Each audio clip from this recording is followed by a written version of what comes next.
Well, hello everyone. I'm excited about this book. It was just published this year in 2020, and already people are talking about it as being one of the best books of 2020. It's called The Bug Girl, and if you look underneath here, it says a true story. This little girl, her name is Sophia, and that's her when she was probably 2.5 years old. She's the author along with Margaret McNamara. Margaret is an adult whose passion is literacy also, and she loves reading. She wants to make sure everybody has books and everybody learns to read, and she helped her get her words onto the paper. And then here's the illustrator. Look at her name, Kerascoët. I don't know, but gee, she's a beautiful illustrator. Incredible illustrations. You're going to love them. Here we go. Are you ready? The Bug Girl, a true story. And this is a Random House publishing company. I think Schwartz and Wade are the ones who published it underneath them. And so I am reading this with their permission. The Bug Girl, a true story. And she dedicated to my mom, Nicole, for always encouraging me. My dad, Brad, for watching over me. My cat, Twilight, for comforting me. Mary Lou and Martine for believing in me. Morgan Jackson for beginning. #bugs are for girls. I love all you guys. SS. And then the illustrator says, with love to our 2 little bugs. So she must have 2 children. The Bug Girl. The first time I made friends with a bug, I was 2.5 years old. My mom took me to a butterfly conservatory, which is like a zoo for butterflies. As soon as we got there, a butterfly perched on my shoulder. It flitted onto my hand and my foot, my elbow and my head, even my nose. It stayed with me the whole time we were there. So look, there she is, and it's on her nose.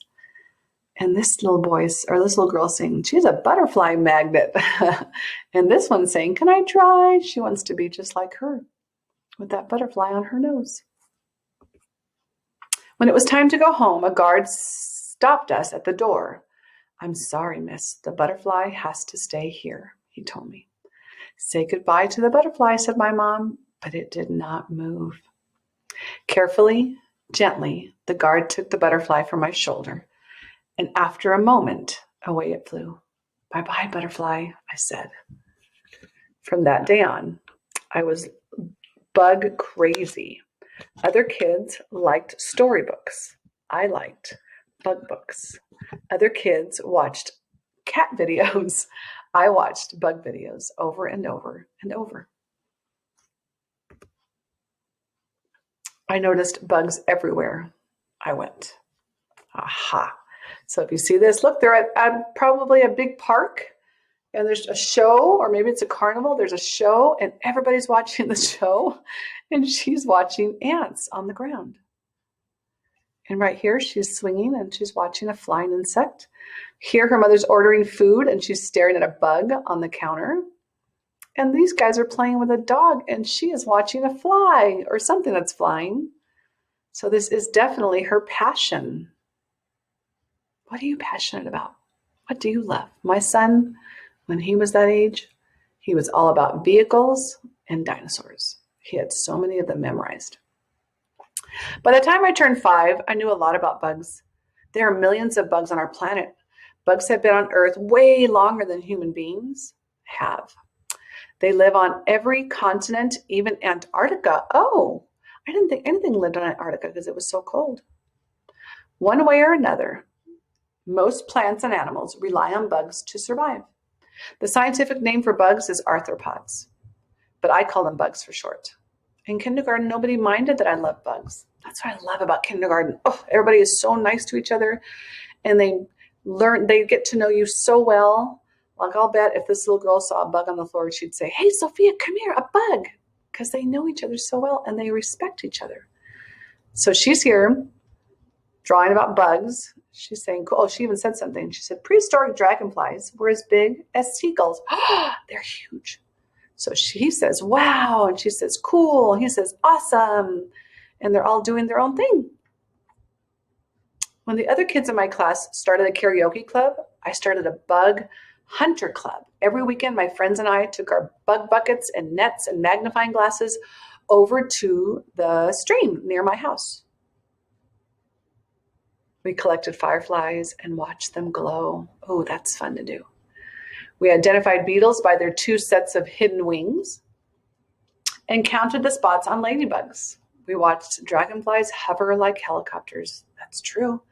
There have been many scientists that have learned a lot about how to make helicopters better by watching dragonflies. We even collected stink bugs, which really can't stink. I took the bugs home to study them. Mostly I had to keep them out on the porch so they wouldn't escape and crawl around the house. It's just Mom and me at home, so we share chores. Mom has a lot of rules. Make your bed, pick up your clothes, keep your room neat. No ants in the house unless they're on an ant farm. I have just one rule. All bugs must live. If there's a mosquito buzzing, I snatch it up in a napkin and I let it go. Wow, that's amazing. Look, she's sticking her napkin out the window and letting it go. I don't think I would do that. I'd be so afraid it would bite me. And mosquito bites itch so much, but good for her. We don't have a fly swatter. We have a fly net. Oh, so instead of killing flies, because that's her rule, all bugs must live, they catch them and they set them free. One night, my mom saw a water bug, a giant flying roach in the middle of the living room. That has happened to me before. She knew the bug rule was important to me, so she didn't kill it.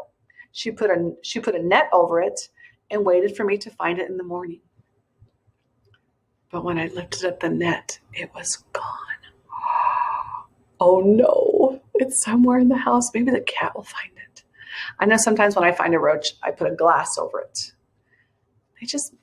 I'm scared of them. I'm so proud of her that she's not scared of bugs. Are you scared of bugs?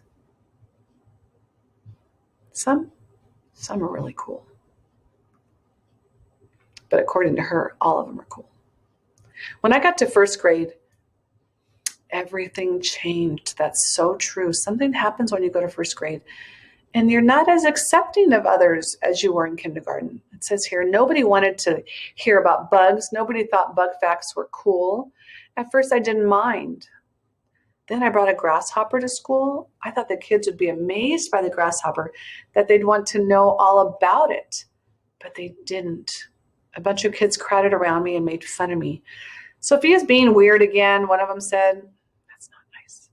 Ew, gross, said another. Get rid of it. Then they knocked the beautiful grasshopper off my shoulder and stomped on it till it was dead. Oh my goodness, look at her. And they've all gone off because they don't have that all bugs live rule. And look at her, she's just staring at it. Oh, I know how she feels. I don't want to tell you my story, it's so sad, but I know how she feels. Oh. That night I went home and cried and cried. Those kids are wrong, my mom said. It's okay to love bugs, Sophia. I know, it just doesn't feel like it. Wow, look at her room. Bugs all over her bedspread, bug stuffed animals, bugs on the wall, a net. That looks like an ant farm, maybe. Oh, what does your room look like? Anything similar? Do you have a lamp? Probably not a bug lamp, but I bet you have a lamp and a bed. Maybe some of you have a desk. Maybe some of you have a window. I had to go back to school, but I didn't bring a bug with me ever again. That didn't stop the kids from making fun of me.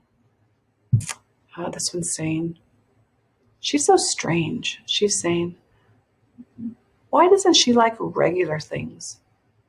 And this one's saying, I don't want to be friends with a bug lover. Oh, and look at her sitting there by herself. How do you think she feels? She's alone. Everybody on the playground has somebody to be with. I hope if you ever see someone alone that you would walk over and invite them to play with you. That would mean the world to them. About halfway through first grade, I took a break from bugs. Oh Oh my goodness, she's putting all her bug stuff in boxes, everything, even that lamp. Oh, and the cat's just staring at what's inside the box. My mom did not like seeing me so unhappy. Not one bit. She knew I needed to find other people who loved bugs as much as I did. Yeah, I agree. She wrote an email to a group of entomologists asking for one of them to be my bug pal. Do you know what an entomologist is? That's a fancy name for a studier of bugs, a bug expert, a person who gets their degree, their college degree in the study of bugs. So she wrote to a big fancy professor or a big fancy entomologist. She wanted me to hear from an expert that it was not weird or strange to love bugs and insects. Maybe somebody will write back, said my mom. Maybe, I said. Or at least call. We thought those scientists would be too busy to respond. But 3 days later, my mom got an email. She opened it. It's from a bug scientist named Morgan Jackson, she said. He wants to put my letter online so that other entomologists can read about you. Okay? Okay, I said.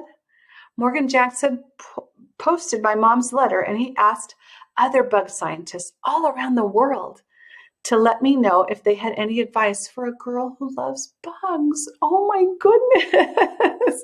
She's going to get support from all over the world. Oh, wow. This is exciting. Have you ever written to an adult? To an expert about something? Oh, it is an incredible feeling to talk to someone who's an expert about something, and maybe she'll get to talk to someone who's an expert about bugs. 2 days after that, messages and posts and videos poured in. Wow. I couldn't believe how many people around the world loved bugs as much as I did, and how many of them were grown-up women. Some were scientists who wrote down the work they do in their labs. Others shared videos of themselves with bugs on their arms and sent pictures of themselves hunting bugs in the wild. I think that's what that says. That is so tiny. Hunting bugs in the wild. I think I got it right. I looked at those messages day after day. All those people love bugs, I said to my mom. They do, she said. And they're not weird. Nope, said Mom. They're curious, just like you. She feels good now that she knows other people like her exist in the world. Newspaper reporters read my story online, and they started calling my mom to find out more. The reporters asked to interview me, and I talked to them on the phone. My mom and I even appeared on television, which was a bit scary, I'll bet. It's hard to be on television when you are just an ordinary person, but I did it. I wanted to get the word out that it's okay to love bugs. She is standing up for herself and for other children who are like her. Then Morgan Jackson, there he is. Oh, there's his tray full of bugs. Decided to write a scientific article about how entomologists can get young people excited about science. Morgan asked if I would like to help write the article. I said yes. Oh, wow, this is exciting. Can you imagine how she feels? Is there anything that you are passionate about, that you want to talk to an expert about? Maybe something amazing like this would happen. School got a lot easier after that because I didn't feel so alone. And nowadays, I like even more things. Gymnastics, time travel books. Oh, look at her. I used to sit like that when I would read. Swimming, that's a great sport. And technology. So she's good at a lot of things. But not too long ago, when somebody asked me to describe myself in 3 words, I said, the bug girl. That's because I'm happiest when it's just me and a few green leaves, some drops of water, and a bug to keep me company. And look at her. She is grown up now. She's probably 6 or 7 or 8 years old. Not 6, probably 7 or 8 years old. What a great story. I can see why everyone's talking about this book. So you have to think about what you love.